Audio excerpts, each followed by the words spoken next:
Well, mga kasangga, obserbahan nga natin kung paano makidibate sila Bongo, BBM at Manny Pacquiao laban kay Sen.Drilon. Sino kayang walang alam sa kanila at sino ang nagpatameme kay Sen.Drilon? Tungayan ng buong detalye. At kapag hindi pa nakapag-subscribe, subscribe na upang tuloy-tuloy ang ating talakayan.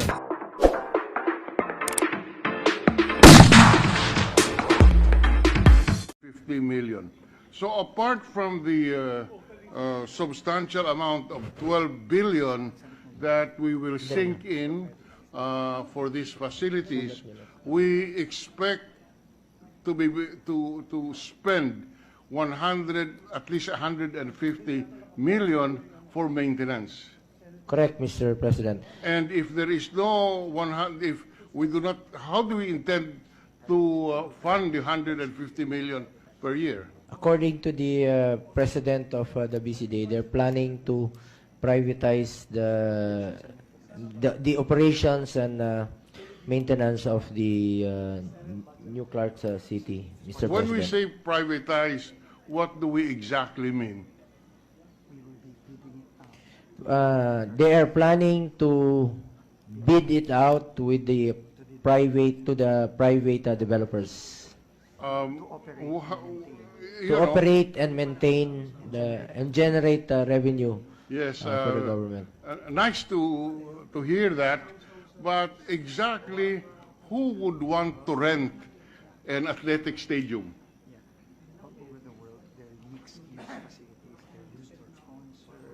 Buti na lang may nagko-coach kay Senador All Go. over the world, there are many use for concerts and athletics use, other commercial venues. Well, you know, these are Senador, yan na lang kayong very kasama mong itapat mo kay broad general statements, Sen.Drilon. and, I think it is admitted that there is really no detailed plan as to how to generate funds. There is a detailed plan according to the president. Can we have a copy of that? Yes, the president of BCD will provide to the good senator. So you are saying that there is enough economic activity to be able to at least cover the maintenance expense of 150 million per year? According to the study of ADB, the Asian Development Bank, yes, Your Honor. And may we know if you have already an indicative list of who would be interested in renting a 20,000 seating track and field facility? As of now, Mr.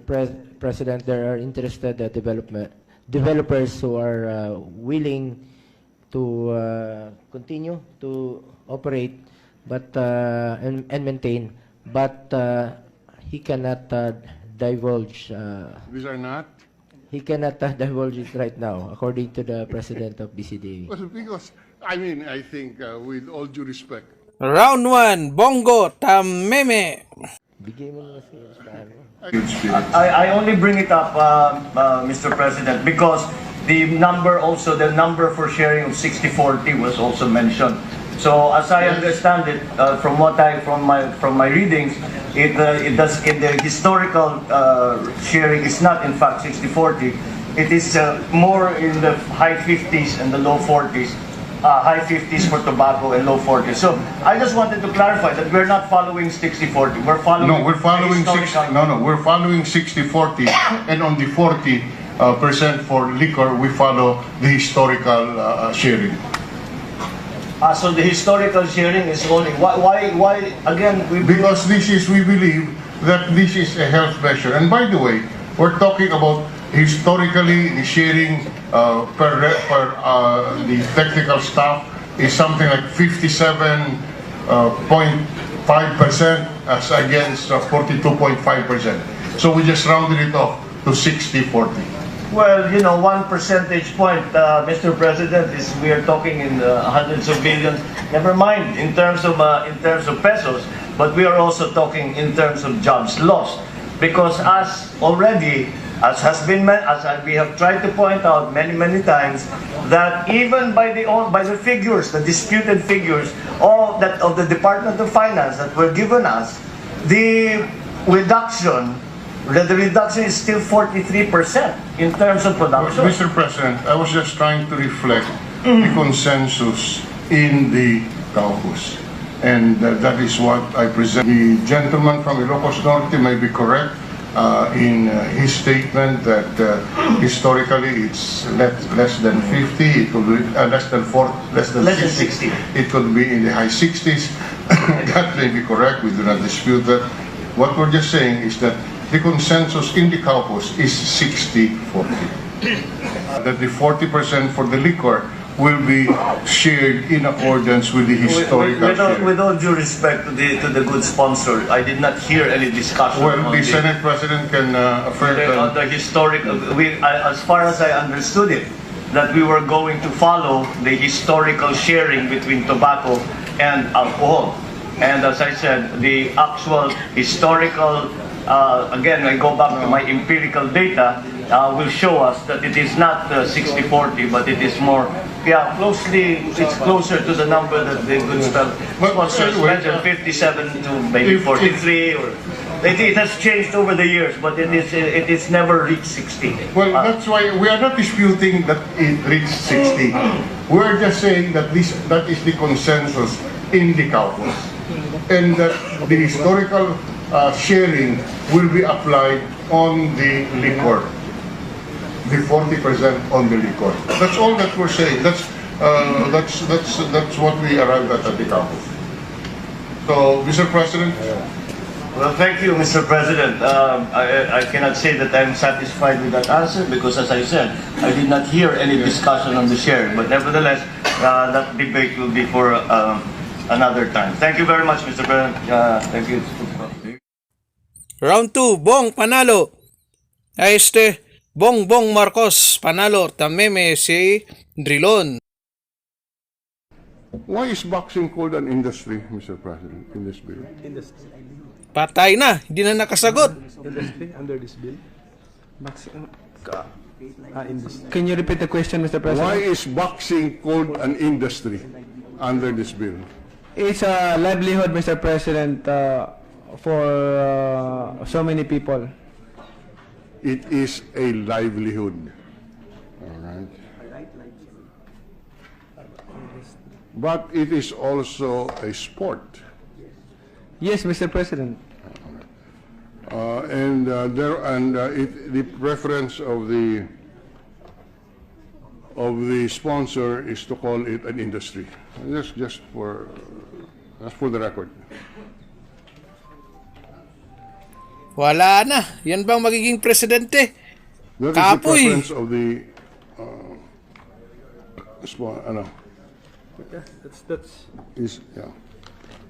I'm just curious because this is the first time I come across a description of a sport as an industry. Wala na. Bawing-bawi na dito si I can Drilon. proud to say, Mr. President, that it is a business, Mr. President. Sorry. Good big business industry, Mr. President. It is a business or something. Big business, Ano Mr. daw? President. It is not only a business, it is big business. Yes, big sports business, Mr. President. Okay. If it's a business, why are we spending public funds for the retirement of professional boxers who are in business?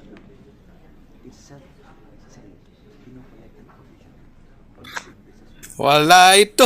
Who are in Mag-boxing ka na big lang ulit. business, Wala na. Nginigiti-ngitihan ka na lang ulit ni Drilon.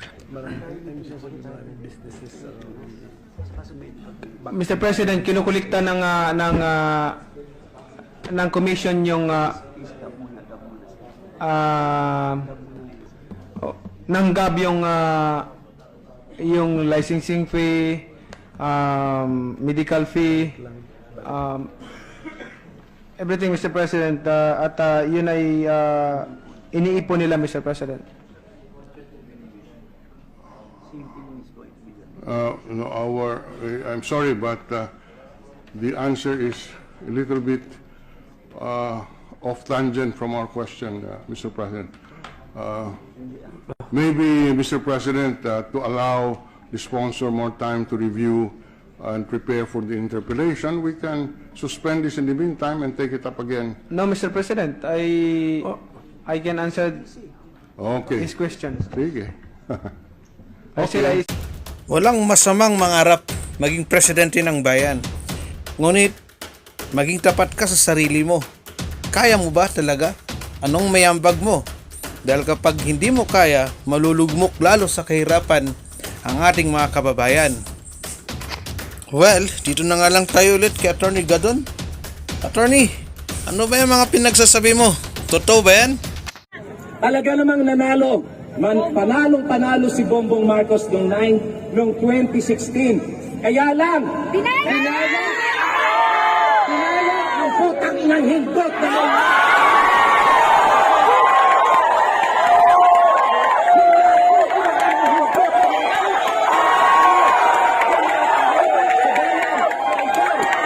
komunista, mga putang ina.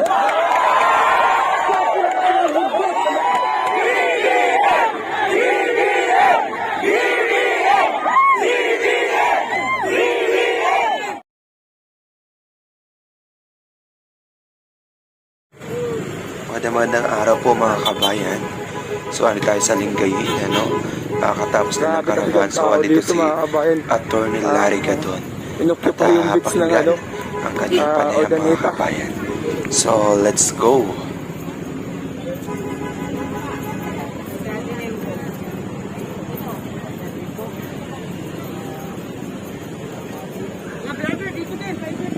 Yan, magandang araw. Ma'am, bakit kayo BBM? BBM po kami. Lingayen. Yan, Lingayen BBM. Pangasinan. Dito po. Taga rito po kami.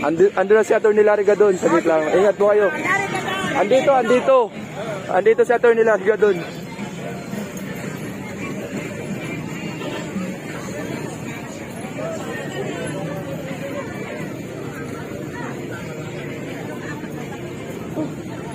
So, Boss Karan, magandang araw sa inyo. Ingat po kayo.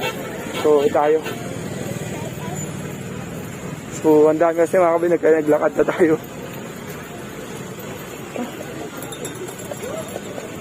So, andito na sa turn lot. Ito.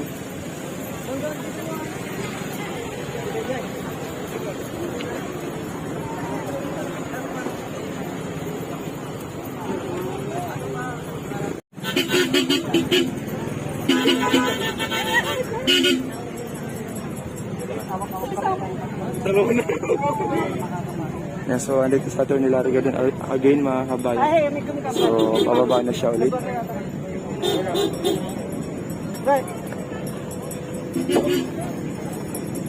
So grabe ang daming tao.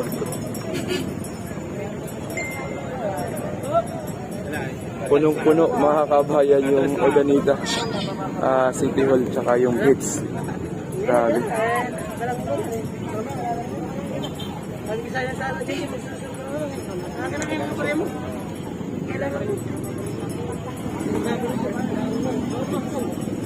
Wala eh. Pwedeng ano, sir?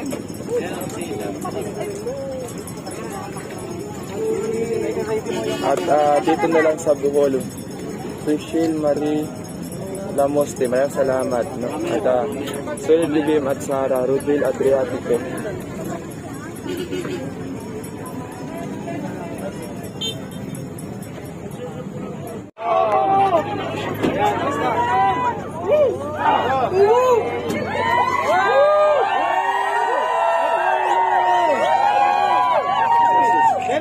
Kumusta po kayong lahat? Mainit pa?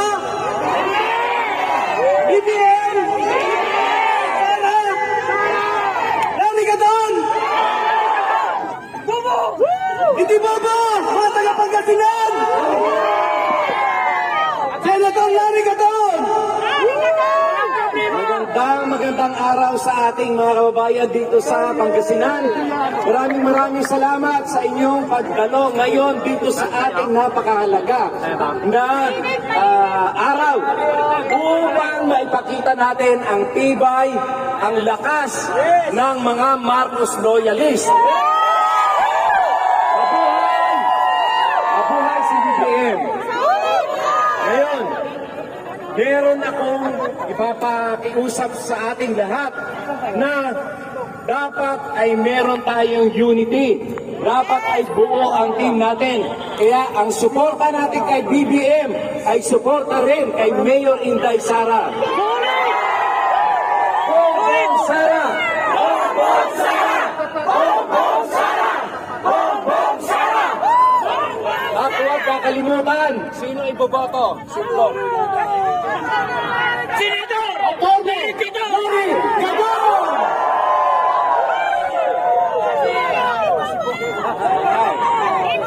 Mga kababayan, mga kasama ko dito sa Pangasinan, ito ang pagpapakita natin ng ating puwersa.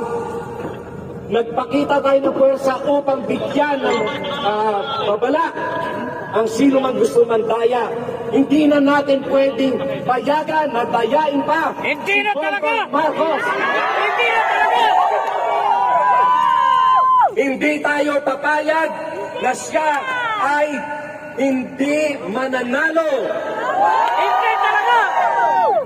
Sapagkat kitang-kita sa buong Pilipinas, kitang-kita sa buong Pilipinas ang napakaraming mayorya na ang pinipili, ang sinisigaw ng kanilang damdamin at ang kanilang puso ay walang iba kundi si ating kakalimutan.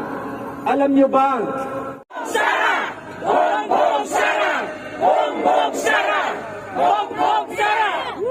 At kung meron man dito mga taga 6th District ng Pangasinan, humihingi ako ng suporta sa inyo kay Phil Villamar. Phil Villamar for Congressman. Suportahan natin. Sino mga taga 6th District dito?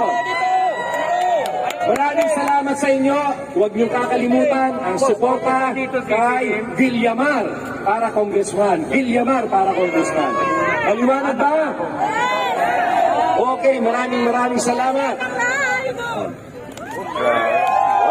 Grabe mga kabayan, sulit talaga mga tao dito kahit sobrang init na.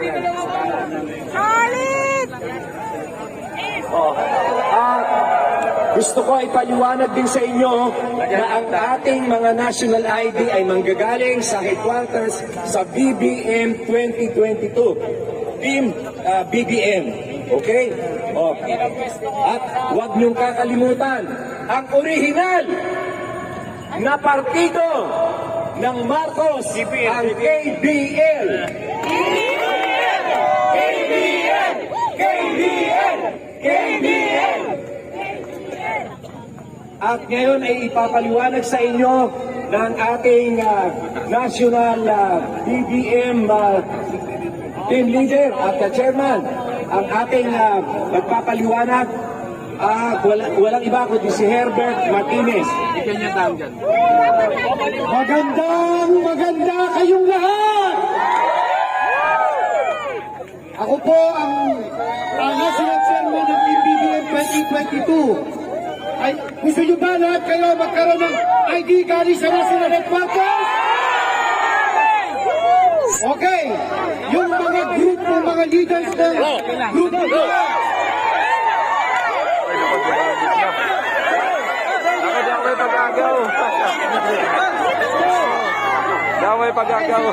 Sandali lang po ha.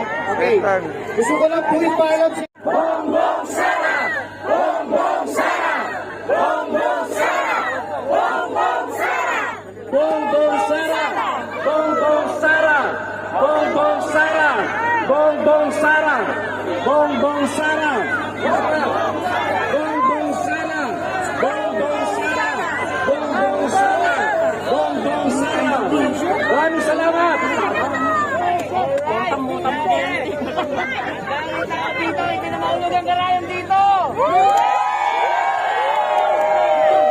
Maraming salamat kay Mr. Ed Maramba ng Bulinaw at siya ay isa sa mga organizers dito. At lahat ng organizer dito, maraming salamat sa inyo. Ngayon tayo nakakita ng suporta na hindi binabayaran. Hindi kagaya ng mga simplawan. Hindi ang party. Hindi ang pagnanakaw. Hindi ang pangit. Hindi ang pangkol na nagbabayad para sa kanilang karaban. Ang mga BBM Marcos loyalist. Walang bayad. At ang mga riders ng MVMA, maraming salamat. Andito yung ang organizer ng MVMA. Maraming salamat. Marcos Volunteers Movement Alliance, no? At ang BBMRP, at BBM Riders, maraming salamat sa inyo. Kayo ang mga suporta na taos puso at bukal sa loob, walang binabayaran. Maraming salamat. Mabuhay kayo. At ang mga samahang Ilocano, ang Ilusang Bagong Lipunan, KBL, maraming salamat sa inyo. Maraming salamat sa inyong suporta. At ang tropang BBM, maraming salamat. Mabuhay ang Pangasinan! Mabuhay ang Pangasinan! Maraming salamat.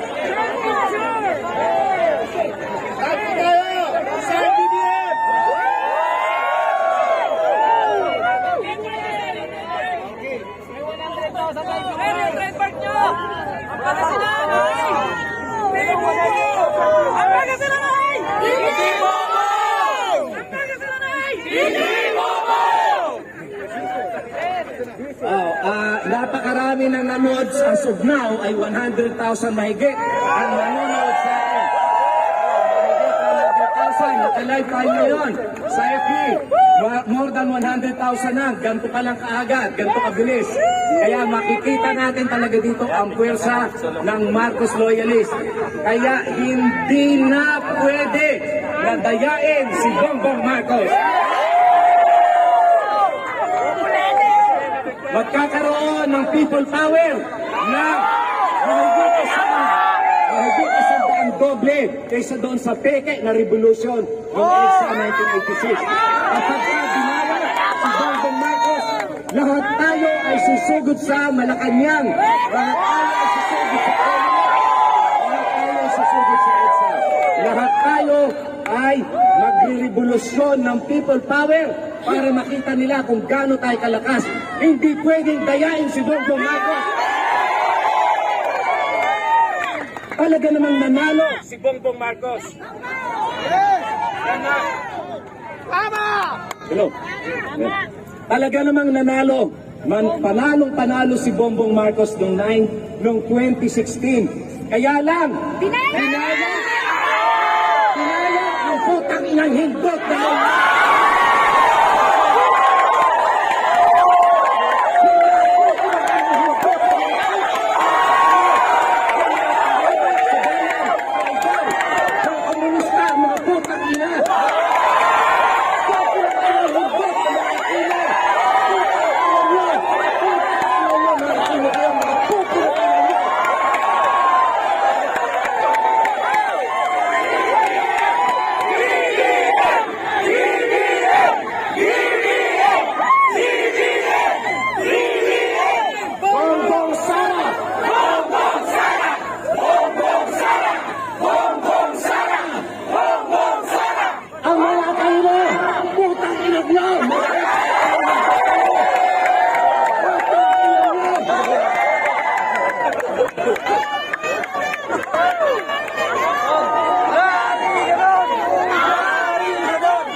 Maraming salamat po sa pagdalo nyo dito. Tulad na sinabi ni Senator Larry, wala tayong bayad!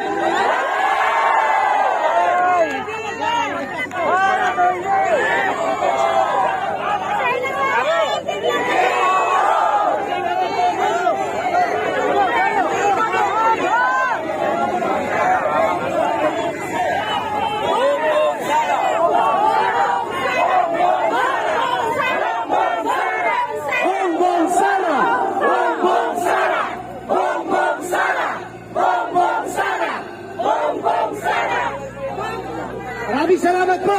Maraming salamat.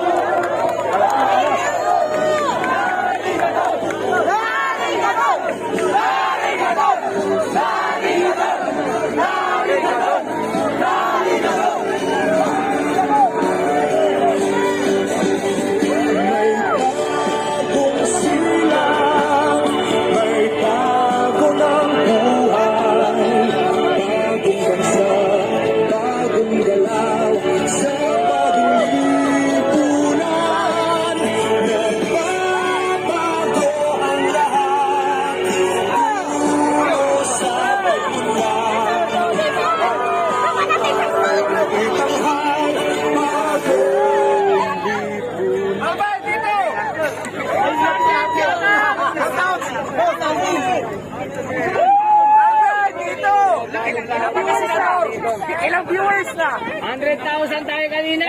Yay! 500,000 na tayo! Ayan o! Grabe mga kabayan, no? Hindi na mabilang ang mga tao ngayon dito na dumalo talaga mga kabayan. Grabe. Sulit na sulit.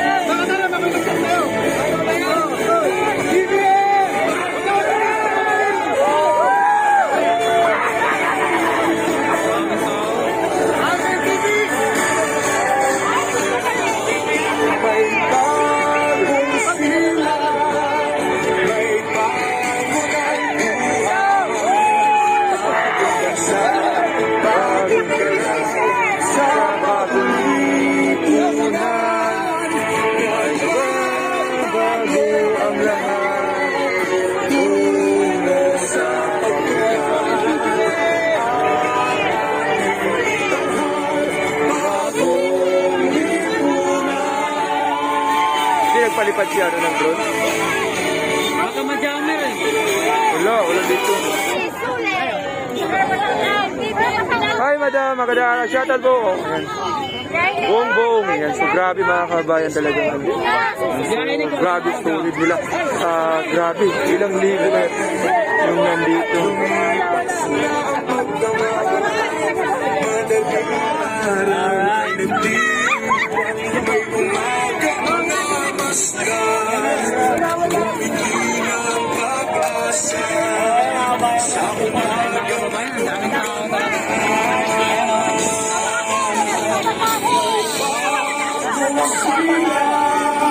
May bago ng buhay, bagong isa, bagong ganda, sa bagong lipunan, magbabago ang lahat, tungo sa bagong lahat, pag-ating tanghal, bagong lipunan.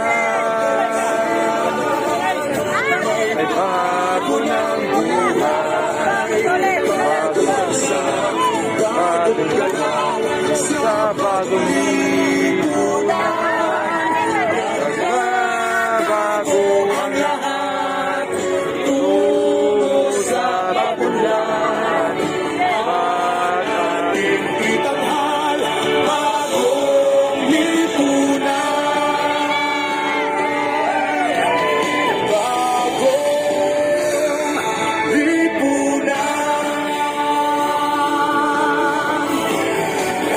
Mga kabayan, grabe ang saya talaga dito. Sulit na suporta galing sa Pangasinan mga kabayan, grabe. At kung nakalain nila mga kabayan, punong-puno. Ay, dito tayo. Ay, picture. Yan, so picture na lang tayo mga kabayan. At siyempre shoutout. Oh, vloggers, opo vloggers.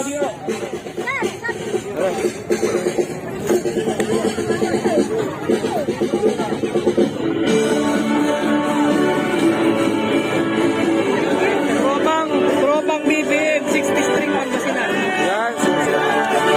Sir, shoutout mo muna sir, Tropang BBM, 60 string Pangasinan. May bagong silang, may bagong ang buhay, bagong bansa, bagong galaw, sa bagong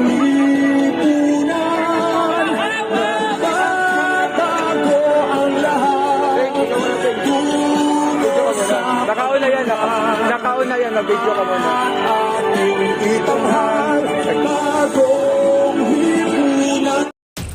Well, mga kasangga, alam na dis. Baka naman, pwede na mag-like, mag-share, at mag-comment. Diyos tiyag gina po. Hanggang sa muli!